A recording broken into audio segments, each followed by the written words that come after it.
I'm a builder, not an operator. I love moving a company from 1 million turnover to 10 million turnover, from 5 million turnover to 100 million turnover, whatever that growth path is. What I've got that's brought me here to hopefully be able to perform successfully in this role is I have a lot of scars. One of my biggest strengths is how often I've put my hand in the fire and found out that's really sore. If people don't believe in the purpose, people turn up to work to get a paycheck and go home. Hello and welcome to Career Conversations, a podcast from VeraSearch, where we speak with senior leaders, business owners and CEOs about the decisions that have shaped their careers and get insights into leadership.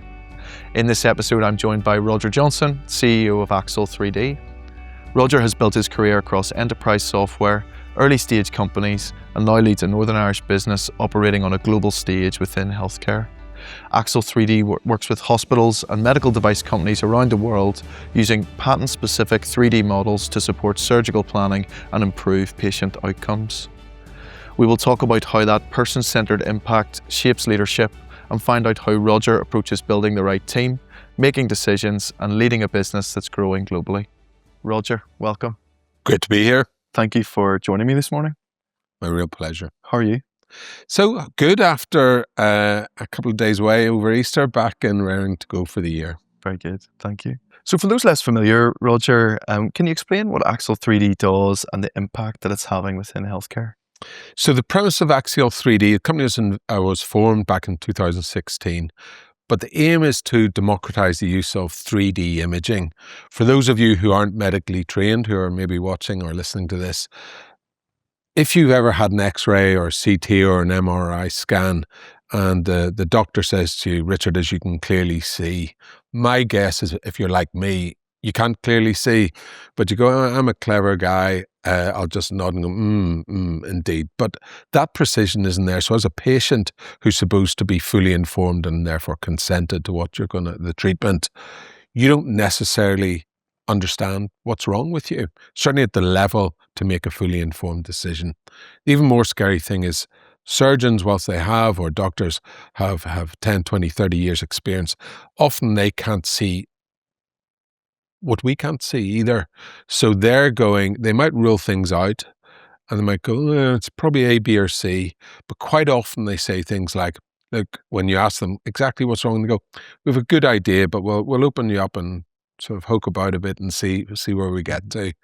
And that's scary. So 3D imaging brings a fundamental precision to not only where the doctor or surgeon has clarity, but you and I have clarity when we look at it. That could actually be scary sometimes because we might want to know, but actually that level of clarity.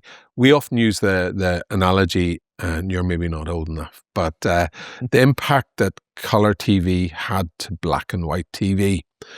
Black and white, there's no program on TV that was better in black and white. Now, maybe you could argue that you could listen to the news on a black and white TV, but there's never better than colour TV.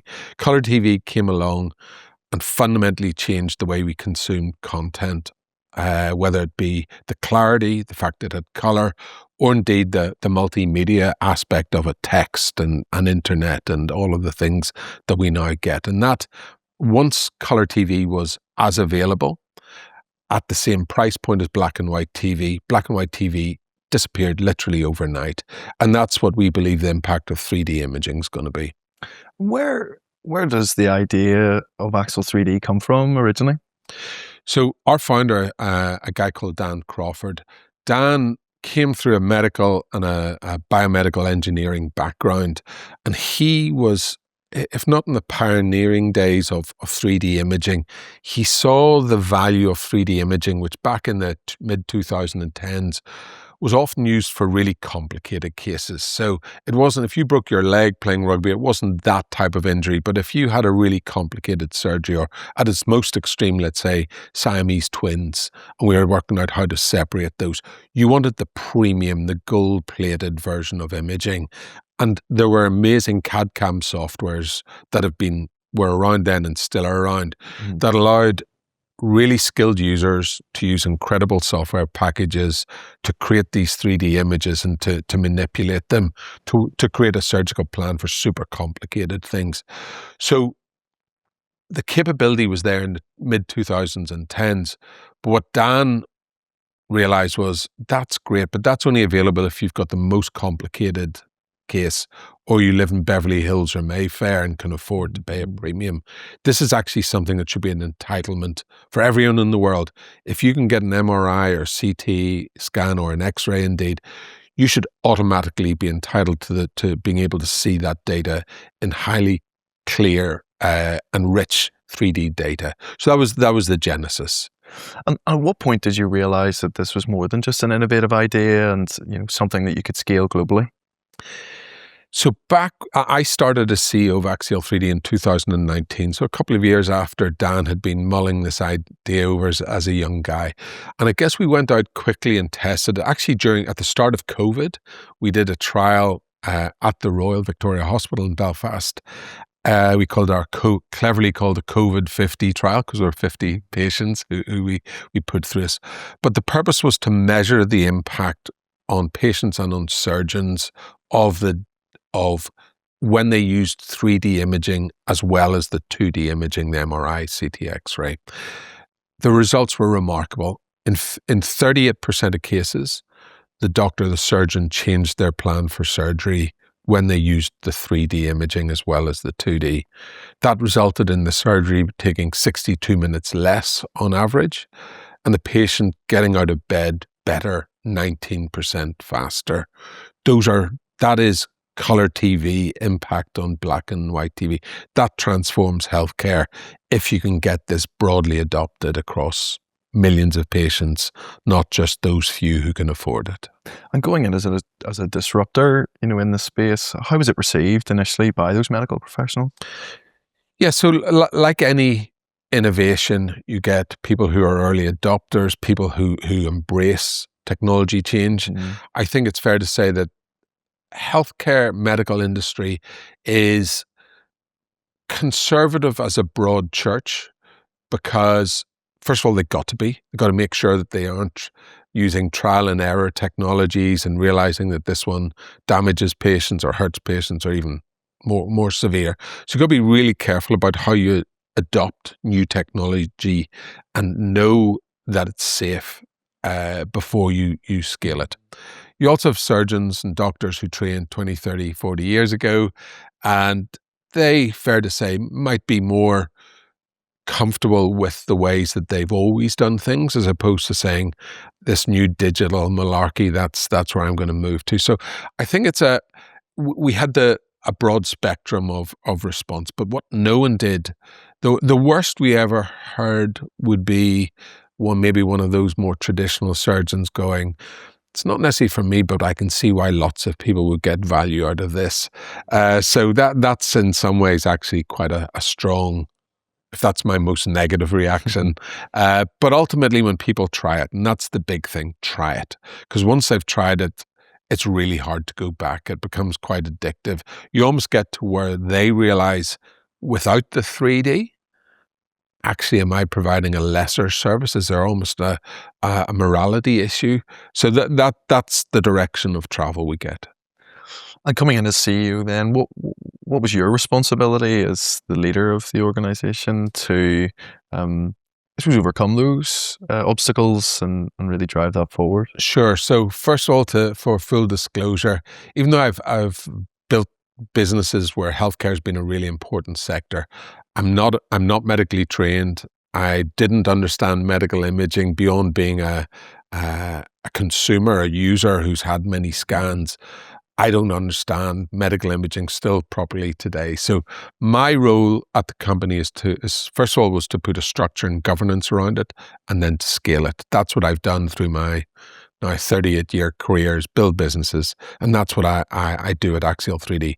Fortunately, the other 67 people who work at Axial3D are medically trained and are medical imaging experts. So that's my role.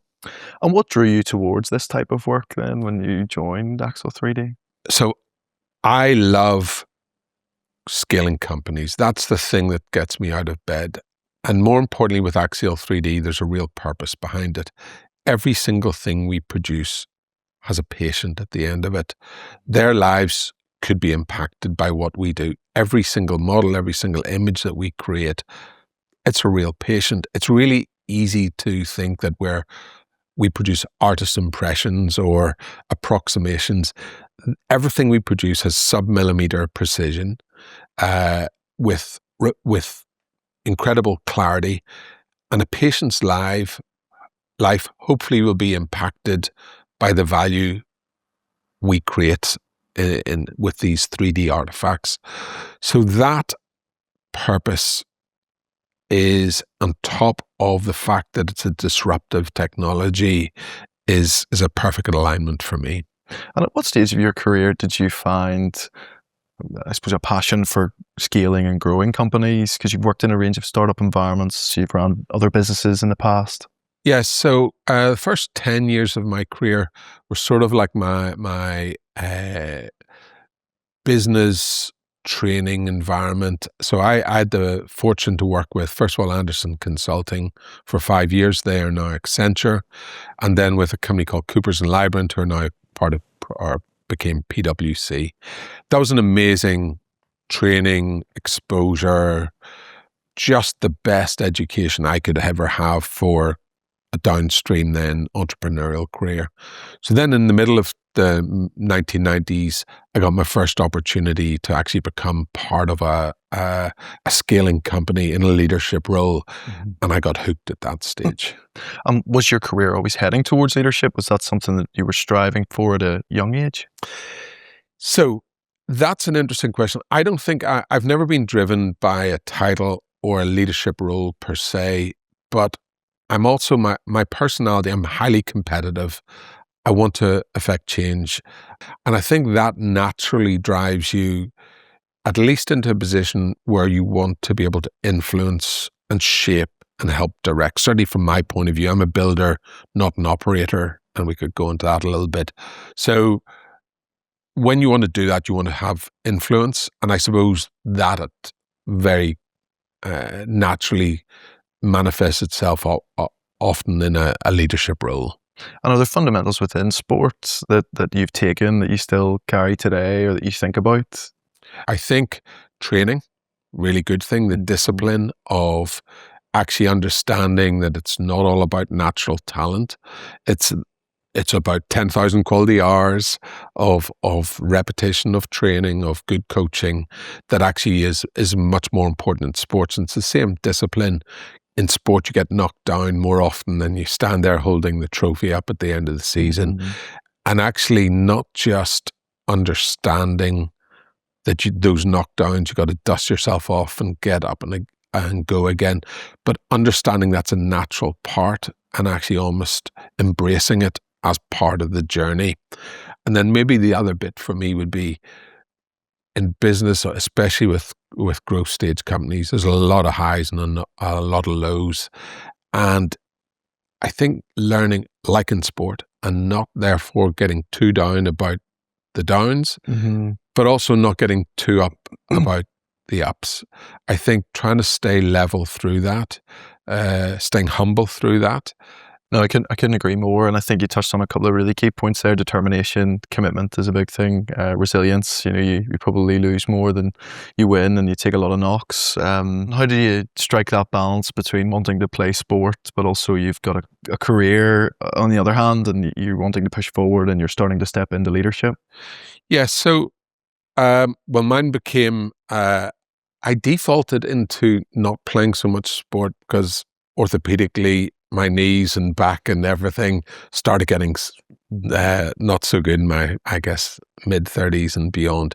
So I suppose without deliberately doing it, and I would never suggest it, I defaulted to working even more and taking care of myself physically less. And that's a really bad direction to go. I thought I was being some sort of saint for these businesses, especially in leadership roles, where in fact I wasn't helping them, I wasn't helping me. But how do I do it now? As I've got older and perhaps wiser, I don't know, I think actually understanding you can perform better in business if you're healthy, if you actually take time, and that's both physical health, but also looking after your own well-being mentally to actually say, I need to be able to get away and actually draw a line at times from my work so that I can be better in the 8 or 10 hours every day I'm focused on my work, that I'm much sharper in that, as opposed to just getting through it because I'm swamped. And you talked about there, you're a builder rather than an operator. Share a bit more about that. Explain that. Yeah, so I think first of all, I love growth stage companies. And I've been fortunate in a number of the companies that I've been either the leader of or part of the leadership team. We've maybe sold the company to someone like IBM or HP. What I've definitely found out is I'm not a big company person whose job it is to turn up 9 to 5 and just play a role. I love moving a company from 1 million turnover to 10 million turnover, from 5 million turnover to 100 million turnover, whatever that growth path is. And I'm only using revenue as an example because there are definitely other ways of measuring. I love that challenge of doing that. So I think I'm a builder. Then in terms of within a role, the bits where I focus a lot of my time are strategy, sales, marketing, business development, corporate development, the stuff that's about maybe it's some of the flashy stuff as opposed to the team members who actually are the real success in a lot of the cases, where they just do the work, whether it's writing software or running the service, whatever that happens to be. But what I found is that balance where I know my strengths, and I absolutely know what I'm not strong at, and therefore, and maybe again, something we could drill into is how you build a team to make sure we complement each other rather than trying to be all things to all men, be expert, the best at everything, know it all in everything, because that's definitely not the case for me, and I'd suggest not for many people. So whilst there are certain things in terms of the pure leadership, in terms of motivation and things like that, actually the strength of every company that I've been in that have succeeded the most is where the leadership team and then the broader team are super strong and know their roles and come together as a team, like sports really, as opposed to going, let's just add up the sum of the individuals and think that somehow makes a great team. And those businesses that want to go from, I know you're only using, numbers as an example, but from 1 million to 10 million, you've talked about being the builder. Do they also need an operator? Absolutely. And I'm fortunate that I have an operator, my chief operating officer at Axial3D. This is the third company that we've gone through this journey together. So we sort of, well, it's yin and yang. So I've got lots of metaphors and phrases, but I'm definitely the builder and he's the operator who works out and actually has to deliver the building blocks that I create or shape or define. He then has to deliver it. And I think having that partnership, whether it's I've been fortunate to have the same partner in crime now 3 times, but actually that clarity of role has been hugely valuable.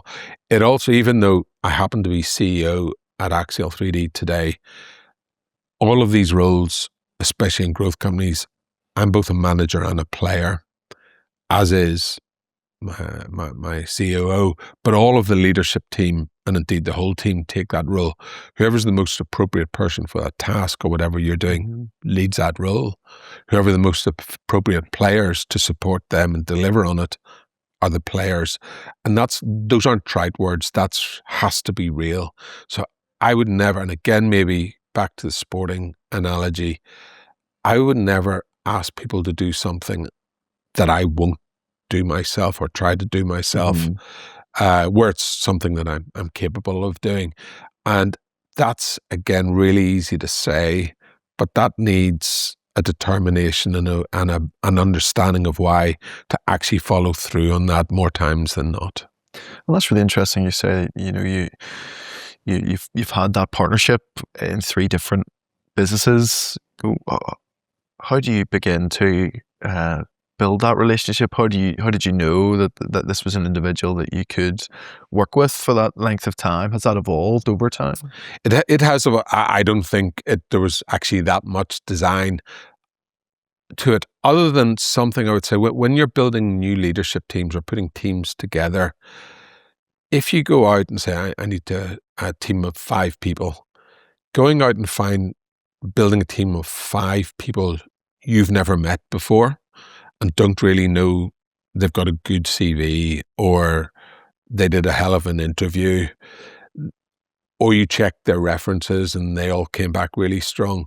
Those are all good things to do, but I'm not sure I'd do it for 5 out of 5 roles.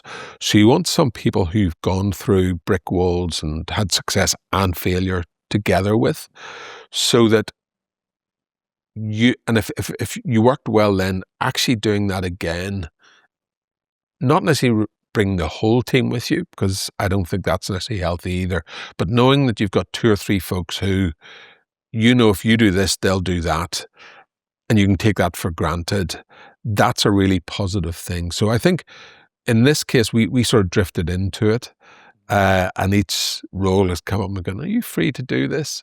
And it sort of worked out. But I think that you build people you want to work with and who want to work with you. And I think that's a really good theme to carry through where it makes sense. And were there some defining moments, were those 3 businesses and throughout your career that has led you to become the CEO of Axial3D?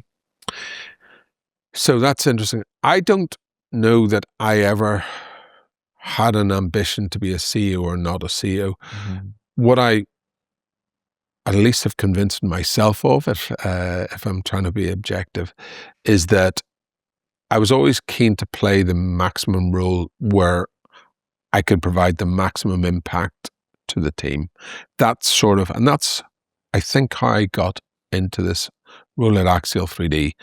What I've got is, I suppose that's brought me here to hopefully be able to perform successfully in this role, is I have a lot of scars. So one of my biggest strengths is how often I've put my hand in the fire and found out that's really sore, that burns, don't do that again. So I've made a lot of mistakes. I've seen a lot of mistakes. And there's good mistakes and bad mistakes. Good mistakes are you do it and having considered, having maybe asked and got advice, but it didn't work out. And with hindsight, it was a mistake. Being able to learn that and then carry that forward, definitely not repeating the same mistake, but actually being able to apply that downstream, maybe in another business, actually, I saw a similar situation. So I think that having made lots of scars that I've got, but also people around me, but then also looking at what has made success.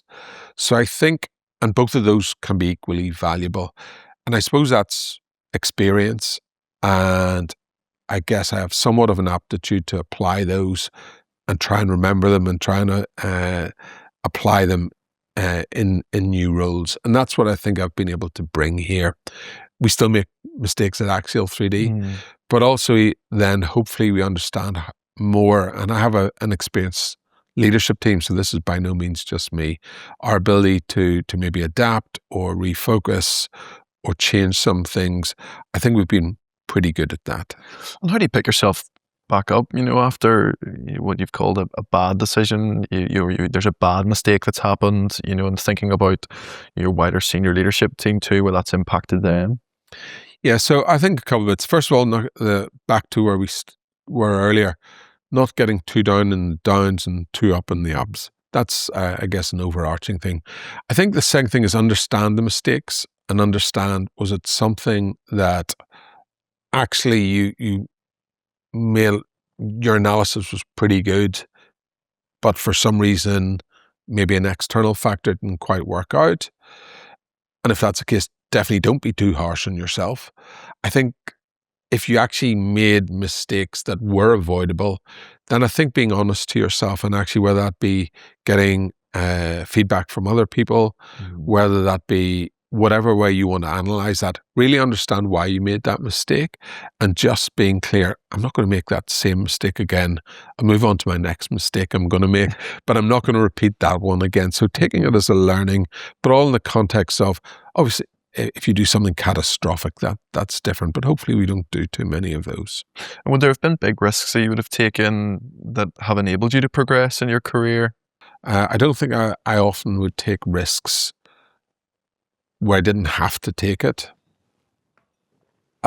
Significant risks, but just fancied doing it. So I don't think I've necessarily had that experience, but there's places where we've had to take risks, maybe because, let's say when COVID came along, that was a crazy time, and we had to work out, we were still a very young company then.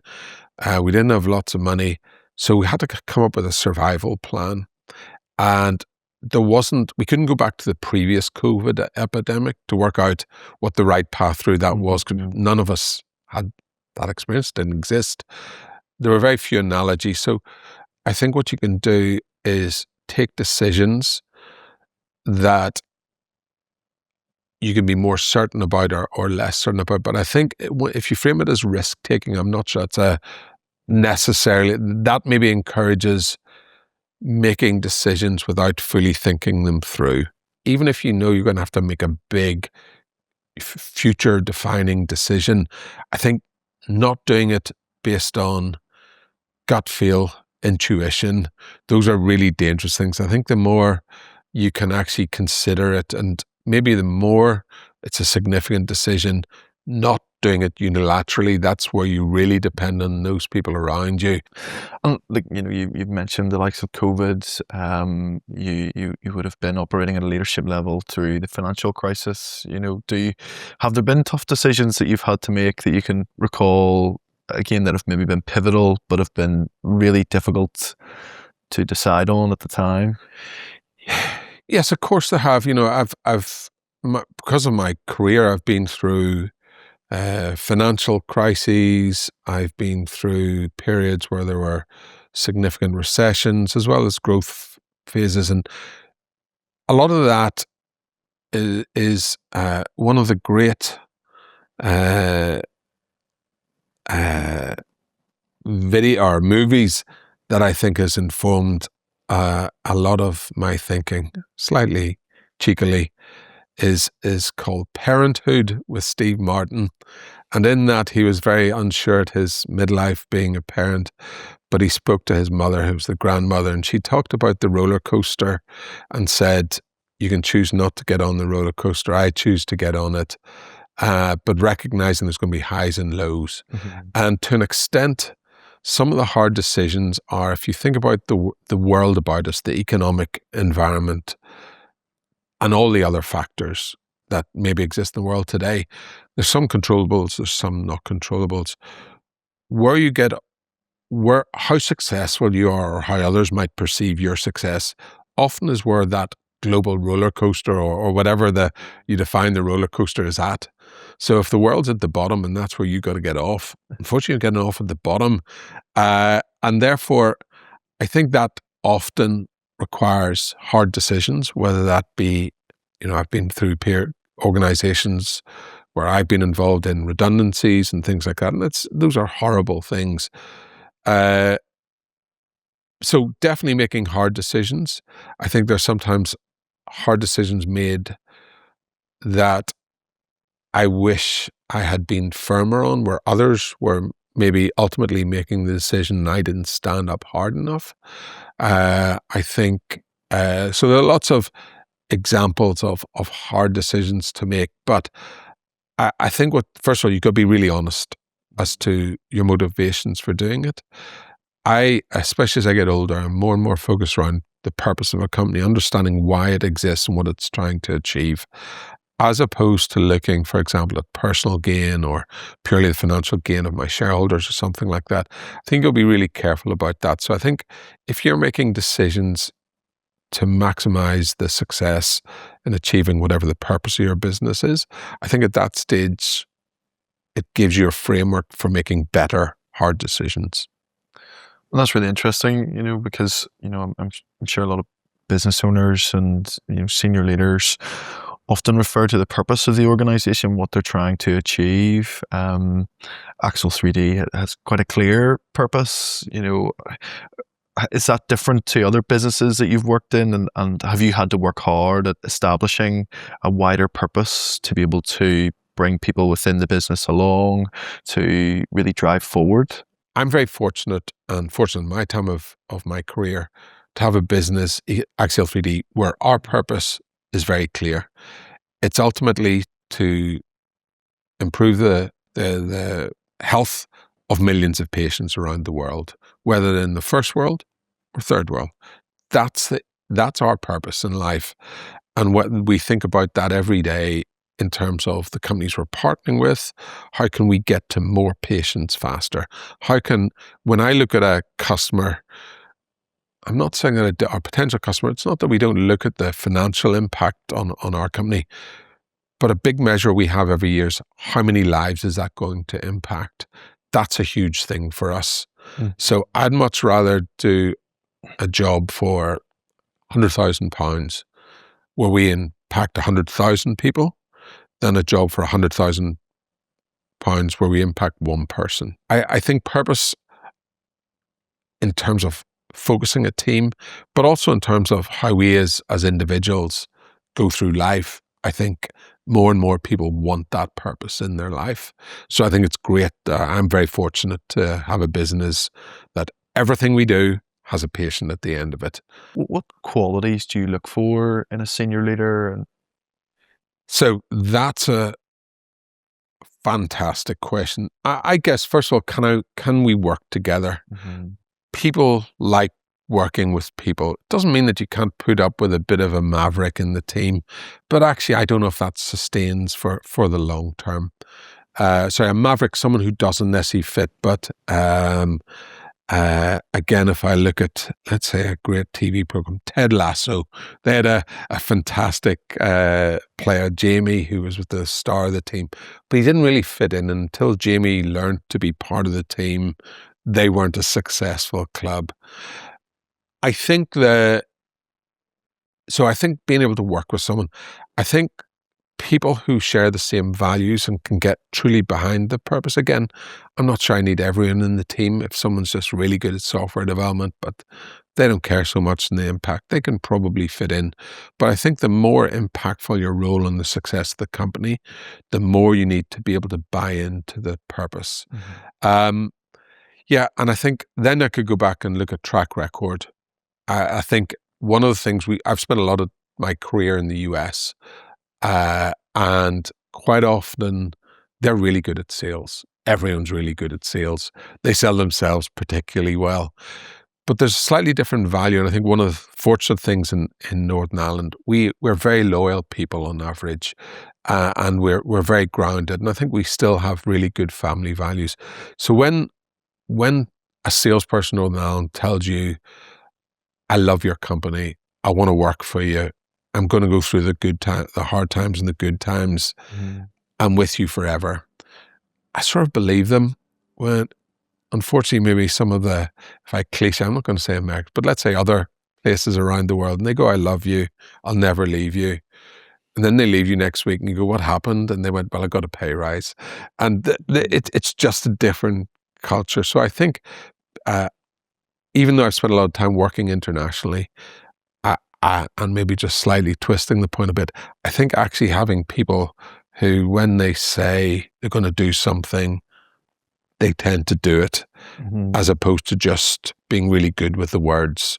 And I think we've a lot to be proud of in Northern Ireland and Ireland about that. And are there things that you've got wrong in the past, when hiring senior leaders, or are there things that you see that, can often happen, or there's a reason for it not working out? Yes. So actually that's in leadership teams, one of my great mistakes, which against what I've maybe said earlier, I chose to repeat the mistake because I didn't actually understand the reason why it didn't work. With sales, as a growth company, so I'm not a big mature 50,000 people where I'm head of sales and I'm managing 10 sales VPs, and then I have 1,000 salespeople below me. So my job is, in that case, a people manager and a motivator and whatever else. I maybe started my career as a salesperson, but I'm not a salesperson.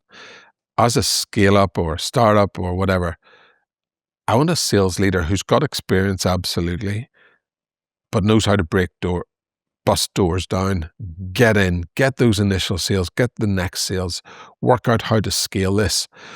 Sort of like a prop at Malone Rugby Club, not a fancy out half, who just was going to break doors down.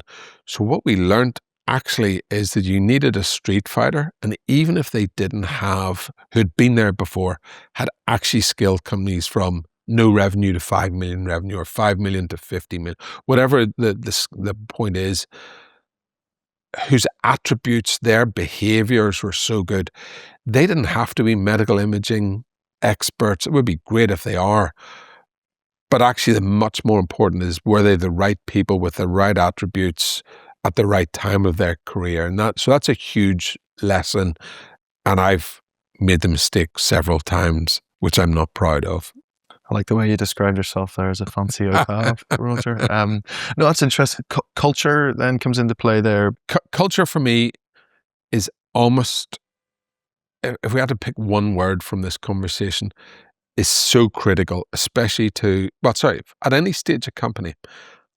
I think if you're a 50,000 person company, if at least 45,000 people don't believe in the purpose which is embedded in the culture of the company, people turn up to work to get a paycheck and go home. The values that will help that company succeed people pull back from that. So whether it's set by the CEO, it's certainly set by the leadership team. And hopefully you've got a leadership team that is well set together and works well together. But that culture that flows down the company is super important. Are there key things that you focus on now to really impact culture within Axial3D? I recognize that what the cultures, I've grown up in companies I started working in the mid-1980s. What was good in the 80s or the 90s or the 2000s isn't necessarily what a good culture is today. So I got to be really careful about me going, this is the culture we're going to set. There's a lot of folks around me who are a lot younger, but also with amazing skills and experience, who actually can help shape that and contribute to that much more than I can. And my job then becomes to almost to put those ingredients together into the mix. Mm-hmm. Now, there's certain things that I do try and stand up for. So I think I think that the teamwork, the drive, the focus on our purpose and on our ultimate, the patients who get service from us. There's certain things that I absolutely will put into culture that I go into that mix. But also recognizing that the way you get the most out of your team members isn't the way it was back when I've seen when I had a lot of my early experiences. Senior leadership comes with significant responsibility, but you talked about it earlier about, balance being one thing, but having something else or being able to switch off. But what do you turn to now? I found a lot of why I focused on work during my 40s and maybe early 50s at the cost of my own health and maybe what I really get a lot out of in life, which is physical participation, is that I thought my orthopedics were terrible. And therefore I couldn't do things. What I found out was actually all I couldn't do was what I used to be able to do, whether it be skiing or team sports or whatever. And actually, I got into hiking. I was at an Ulster rugby match, and maybe I'd had a couple of drinks too many. And one of the great Irish rugby players, Stevie Ferris, asked me, did I want to join a particular trip? This is back in 2018, that he was doing to raise money for IRFU Charitable Trust. And I embraced it, and I used it to lose weight, and actually found that I could hike up mountains with my dodgy knees and dodgy back. First of all, that gave me a whole purpose to my physical health. And I've continued for the last 7 years to do challenges around the world, hiking challenges, including around Ireland, but also giving me a purpose to raise money for charity. And that's something, again, over that period. On that trip, there were 35 of us who went up Kilimanjaro. We raised €333,000 for the charity. And that has given me a purpose that has become a really important part of my life.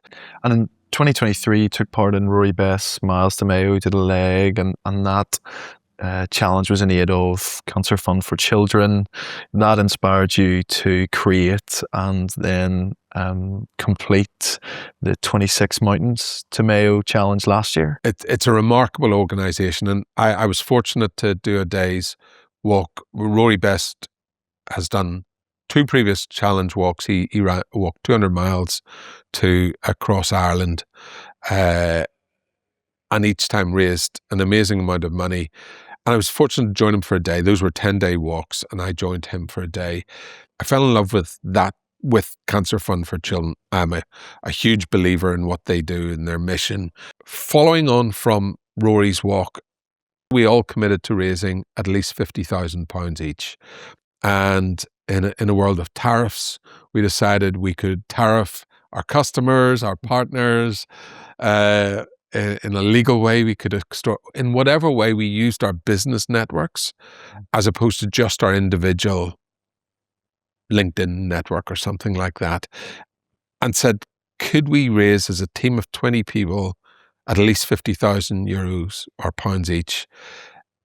And the answer was yes. Mm-hmm. And so 20 times 50,000 was £1 million. That was our target. We raised £1.6 million last year. And that proved to me that this is a model. Rather than me doing the Belfast Marathon, which I'll do very, very slowly, and raising £5,000 or £10,000, which is great, we raised £1.6 million. And the effort to do that for me individually wasn't that much harder. Of course, the combined effort of 20 people and the charity and so on was greater.